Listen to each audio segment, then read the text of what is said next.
Hello and welcome back to The Grey Cricketer. This is a very special interview we've lined up. This is all thanks to Acco. Go and check Acco out at acco.com for our wonderful Indian audience out there on the interwebs. Now, this is a very special interview that we were able to sort out last minute. It's obviously very late here in Australia, but we had a chance to speak to Ross Taylor, the man, the myth, the legend. You know what we found? We found ourselves a very funny Kiwi man.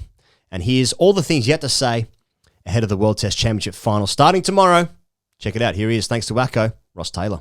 Very special interview has come through 24 hours before the World Test Championship final.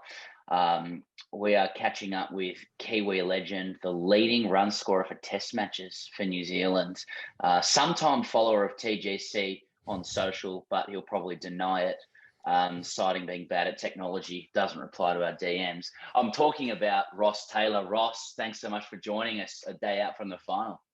Hey, thanks for having me. Yeah, big fans. So thanks for having me. As I said, direct messages not one of my strengths, but hey, we've got it anyway. Ross, given the history of Test cricket, where teams just sort of play in bilateral series, where there's a couple of games in a series, that's been going on from WG Greats all the way through to now. But now we have a final.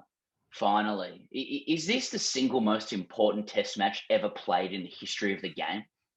I guess in terms of our history, it must definitely be up there. A bit like the One Day World Cup in 1975. I think in 20 years' time, will probably be the biggest test of how big this game really is. If it catches on, I think it's been great for cricket just to have a bit of context to it. And yeah, I guess a one-off match. I think it's actually quite good that it's two neutral teams as well. So hard to say that now, but I guess in 20, 30 years' time, I think we have a better idea. All right, so you obviously would have seen the forecast, which bodes well for some wonderful Test match cricket coming up. But that's the only reason I'm doing this. But I mean, in grade terms, a rain delay is an opportunity to sort of, get to know your teammates a little bit better. And then you realize quickly how much you hate your teammates and you don't know why you play this game. But you guys obviously spend so much time with your teammates these days. But I mean, is there a pest in the dressing room, in the New Zealand dressing room, where you guys all just love each other, just really get along with each other and looking forward to spending more time together? What does Ross Taylor do during a rain break? Well, as everyone says, do not worry about the rain. Never begrudge it, whether it's on day one or day five. Always embrace it. I guess that's a positive for being in a bubble. As you can see, my room behind me, and playing at the ground. So if it does rain, we actually don't have to leave, and you don't actually have to socialise with your teammates, and things. But Pest, that's his nickname, really. So you've pretty much knocked it on the head. Tim Southey, a father, but still at 32, 33, he's still the jokester in the team. And, like the support staff and coaches and captains and whatnot. They would thought he might have grown up by now, but we're still waiting for him. In a lot of the lead up to this game, Ross, we've seen comparisons between New Zealand and India, and you've got $38 million turnover versus $285 million turnover, 5 million population versus 1 billion population, David v Goliath, almost like All Blacks and Wallabies in reverse. You guys are the Wallabies.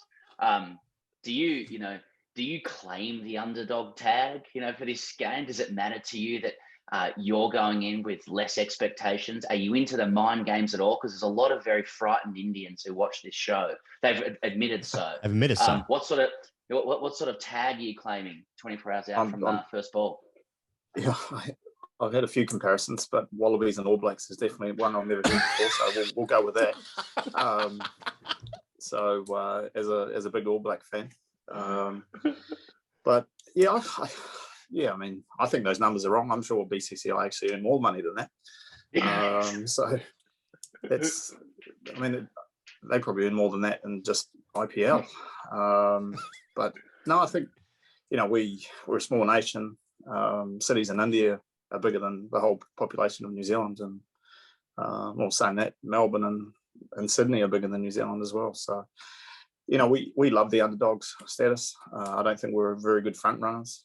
We love being the underdogs and like to scrap and fight. So I mean, I think it's just going to be a great occasion for Test cricket, and hopefully the weather doesn't play too much of a part. But go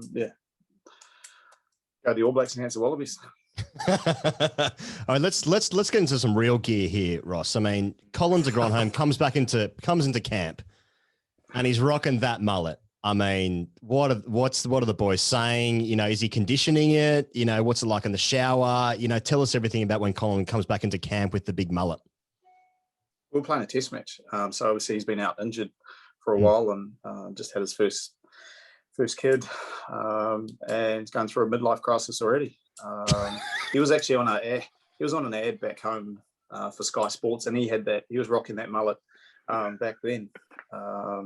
So obviously wanted to bring it back out. There's a few greys and things in there, but I think we were playing Pakistan, the test match that we won off the with 3 or 4 overs to go. So we're in the midst of that, really focused on that, and then Colin comes in the change room, and nobody actually cared about the cricket. It was just all the talk about his hair, what he's been doing with it, and whether he's going to get a cut.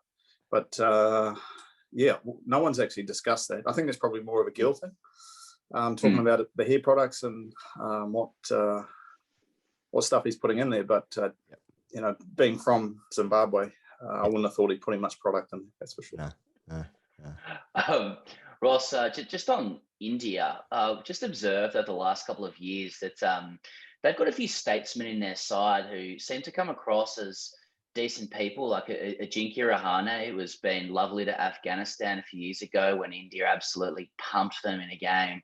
After they destroyed our hopes and dreams, they gave a framed jersey to Nathan Lyon, who was really willingly accepting that. And I'm just wondering, does it offend New Zealanders that India are attempting to claim the nice guy tag from you, who are the world champions of being great blokes? I played against India not long before. I played India in my 100th test and I didn't get a shirt, so I was a bit jealous of Nathan. And you must have won that game. So we played a couple of series before, and then I'm watching that game and I saw the Nathan on. I thought, oh. But no, I think, to be fair, I played with a lot of them at IPL. They are very nice people, very down to earth, humble.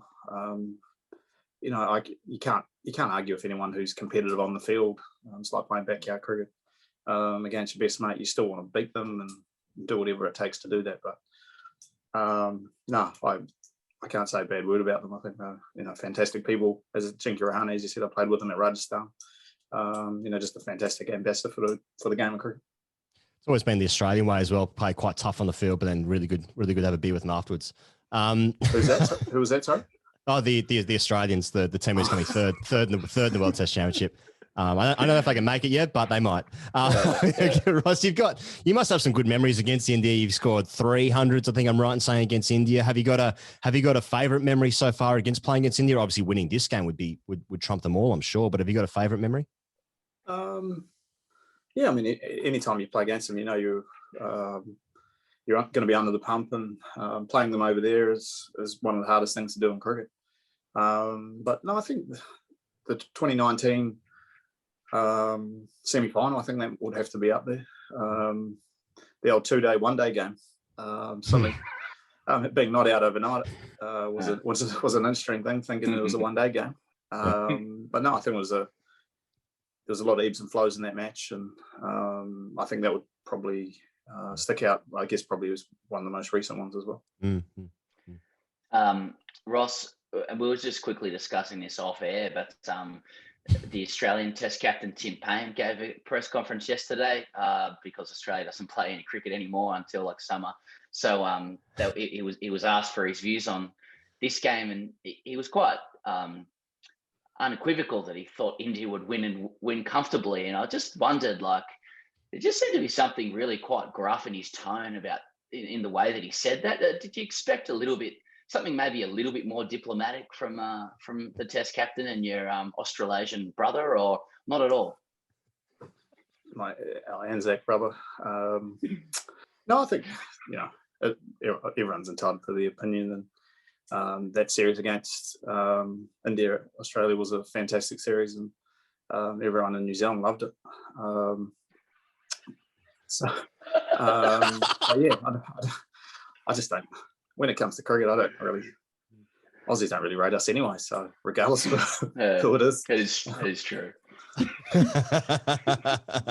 And Ross, I mean, there's obviously nothing like winning, a premiership. And one of the best things about that is just looking around the dressing room after a win, and there's 50 blokes in there that you've never seen before, just having free beers. I mean, how much are you looking forward to seeing just some ex-players just jump in there?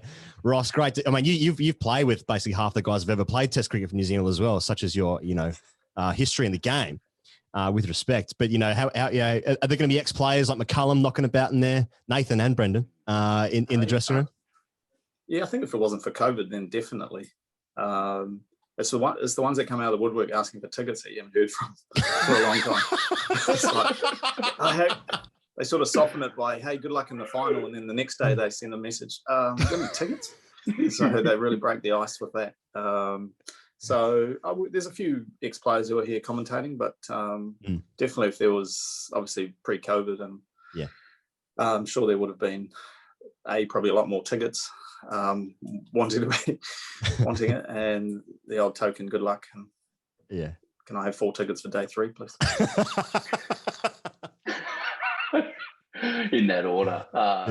Hey, Ross, we won't take up too much more of your time, mate. You made a comment before about Aussies not rating New Zealand. I mean, it was wonderful watching you in the series against England just recently. I'll grant you that. You guys absolutely pumped them. They did roll out their twos, but then you did that as well in the second game. Still pumped them. But I just wondered, Ross, like when they selected their team for the second test and they just went in with 4 quicks again. And great. So I'm going to prepare for Ashwin and possibly Jadeja by facing Joe Root. Were you just thinking, any danger of a spinner, boys? Would be handy for this preseason match. Oh, yeah.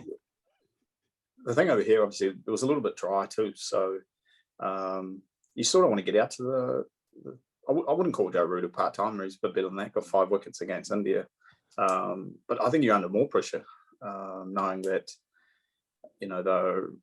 obviously their main job is to bat, but even Lawrence bowling off the wrong foot, you're a bit on edge, and if anything, you're not trying to get out because if you did get into the shed, your teammates are probably going to rip you to shreds, and that's you done for the next 3 or 4 days mentally. But we'll have to wait and see what it is out here, because Ashwin and Jadeja are pretty world-class bowlers on any given day, and they can turn it on any surface as well. So we'll just have to wait and see. Ross Taylor, thanks so much. There's 1,000 other silly questions we could ask you, and they'll just be self-serving to us and be taking up your time. We genuinely are wishing you all the best for this huge final, and there's going to be a lot of people in Australia who are particularly hoping New Zealand does well. Mate, very, very good luck. We'll be watching on, and obviously from our perspective, if there's 6 days of rain and you're both sharing the mace at the end, that'll be funny, but hopefully we get a result. Yeah, at least it's not on boundary count. Man, that's dark. I can hear the bitterness there, man. And can we also get tickets for day 4? Day 4.